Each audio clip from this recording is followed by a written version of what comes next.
सचेतनता रथ 4 दिन धरी तताबिरा ब्लॉगर विभिन्न विद्यालय विभिन्न गाँ परिक्रमा करुँची।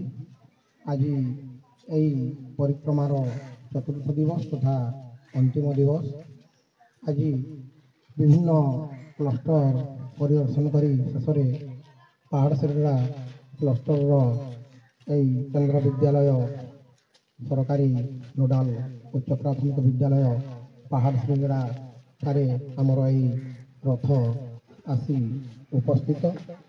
तेणु यही रथ को यही विद्यालय प्रधान शिक्षकों समेत समस्त सहकारी शिक्षक शिक्षयित्री एसएमसी कमिटी एमटीए कमिटी समस्त सभ्य सभ्या अभिभावक अभिभाविकागण ग्रामवासी तथा यही विद्यालय कुनि कुनि छात्र छात्री समस्ते यही रथ को स्वागत कले।